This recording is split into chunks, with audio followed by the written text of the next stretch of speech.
Ladies and gentlemen, I welcome you all to the first Max Havelaar lecture in the Netherlands. In particular, I'd like to welcome our speakers, Professor Jeffrey Sachs from Columbia University, who will join us in short notice via video conference from New York.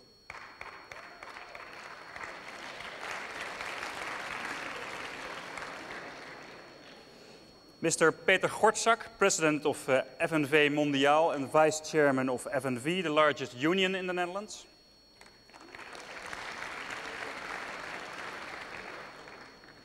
Mr. Anthony Burgmans, former CEO of Unilever, the company that sells consumer products like, very important for Dutch people in this time of the year, the smoked pork sausages.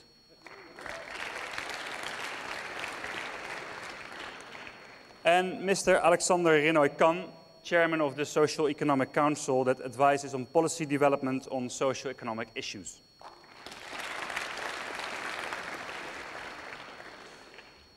It feels very special to be here kicking off this first Max Havelaar lecture.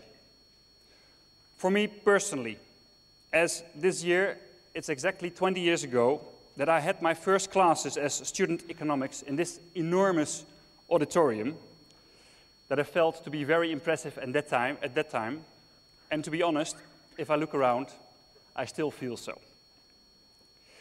But it's even more special for the Max Havelaar Foundation, that has achieved a lot in the 19 years of its existence, but is delighted with this new lecture, of which we're expecting to make an annual event.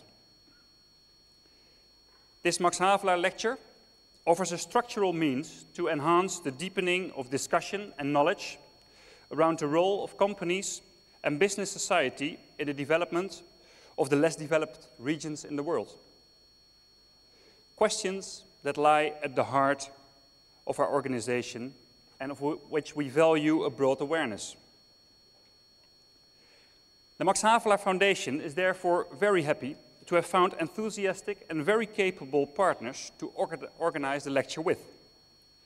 The RSM Erasmus School of Management that tries to emphasize borderless business development in its broad line of curricula in both bachelor's, master's and executive education programs. EXAT, the Expert Center on Sustainable Business and Development Cooperation, that brings together the expertise in this field of the Maastricht School of Management, the Amsterdam Graduate Business School and the Rotterdam School of Management. In particular, I'd like to thank Professor Rob van Tulder for all his efforts and brainpower. Our third partner is STAR, the body of students that organizes this whole management week, but has also done a tremendous job in setting up this afternoon with Joska Mallet as the big drive after all this. To explain to you why the Max Havelaar Foundation thinks it's so important to set up this lecture, I'd like to take you back 19 years in time to the year of the founding, 1988. And don't be afraid, I won't take you sequentially back to the present time on a detailed timeline. I'll keep it to this moment of birth. 1988. Two Dutch development workers visit a cooperative of small coffee farmers in Mexico. To keep it simple, let's say they're there to see whether the water well that they financed is indeed there, if it functions, and if the people are happy with it. The president of the cooperative who receives them takes them to the well, and so they can see that the well is there, and indeed it functions, and that people are using it and are happy with it. Yet these two development workers get the feeling that people are not really happy, and that they're not hearing the real story, not hearing the whole story maybe. So they put this question to the president, and he admits answering, "You're right, we are not happy. We have a cooperative here with a few hundred members. We're trying to establish a professional organization that is able to become a trustworthy business partner for our customers and enables our members, our own members, the farmers here, to develop themselves, both as farmers and as members of their families and of their community. In this development, we have a whole bunch of tens of projects that need to be fulfilled. And it's not right that we have to hold our hand towards the Netherlands. for every single project. It's not right, because with all respect, who are you to decide whether this is the right project for us when we are facing our circumstances every day and know what we need? But it's also not right because it slows us down. Before our project proposal reaches the Netherlands and before we've answered your additional questions, we've already lost our position in our very competitive environment.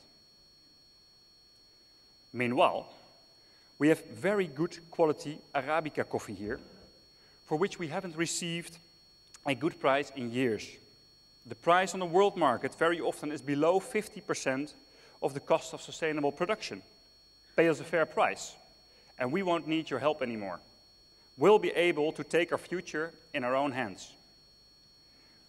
And from this question of a Mexican coffee farmer, a certification mark for fair trade, the Max Havelaar label, arose. From the beginning, set up as a label, not a brand. So the Max Havelaar Foundation is not trading itself. It sets standards for fair trade, of which a minimum price is key. An independent body does certification. Trading is done by commercial parties who have their expertise in this area, who know how to roast coffee or how to ripe bananas. Although the Max Havelaar label is an import label for products from developing countries, we can also be very proud of the fact that it is a Dutch export success. The Dutch initiative from 1988 has been followed in 20 other countries, and these 21 initiatives together are members of the true multi-stakeholder organization, Fair Trade Labeling Organizations International. The product range has extended from just coffee to a whole assortment of tropical fruits such as bananas, mangoes, avocados, oranges, but also sugar, cotton, chocolate, rice, wine, and even delicious ice cream. The total sales value in 2006 was around 1.6 billion euro, and the average growth rate in the past year was 40% annually. Now, that sounds as an impressive business case. But more important is what happens with this money. In 2006, 1.4 million farmers and workers in 550 organizations in more than 50 countries profited directly from the better trading conditions from fair trade. They decided themselves, as cooperatives, to invest this money in projects for education, for business improvement, for healthcare, and in general for better living conditions.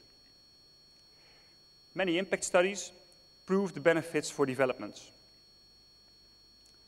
What always strikes me most when I'm traveling are the real good examples of craftsmanship and empowerment.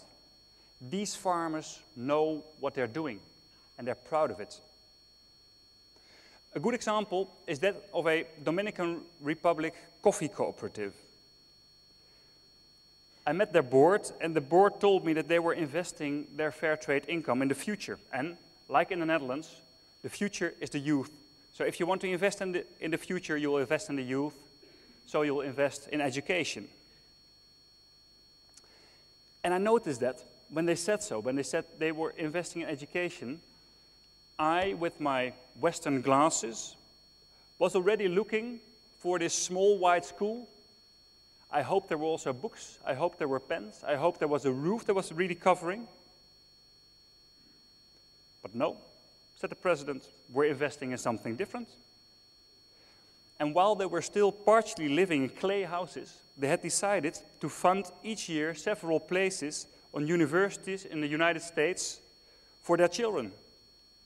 They would come back after 4 years as economists, as business managers, as agronomists, as lawyers, bringing it cooperative at once on a much higher professional level. These are examples, if you meet them, that really make you feel proud, but meanwhile very humble.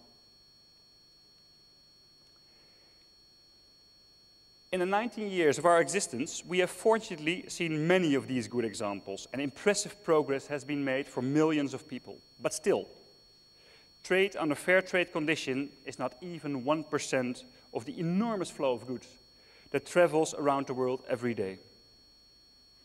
Fair trade is a good and effective, though not the only means for development. The Max Havelaar Foundation wishes not only to increase the amount of fair trade sales, for which we're this week organizing the first Dutch Fair Trade Week, with a lot of publicity and promotion in 3,500 stores in the Netherlands. But we also wish to contribute to a broader vision and solution on the very important question of the unequal distribution of wealth. Although we acknowledge that other factors are also necessary, we're convinced that trade is key for development. That's why we organized this lecture, and that's why we've invited the speakers to give their view on this subject and debate together. I would also like to invite the students to contribute to the debate. I'm therefore happy to announce an essay contest together with the Expert Center on Sustainable Business and Development Cooperation under the title Change the World in 1500 Words. The winner will receive not only free coffee for a year, and maybe for his whole student house, and he will receive a traineeship at Max Havelaar, but also will his or her essay be published in the booklet that will be published after today's lecture. Ladies and gentlemen, I wish you a very interesting and enjoyable afternoon with the speakers and their debate, which will be led by Professor van Tulder. But first I would like to introduce somebody else to you who will bring the picture of a developing world more to life.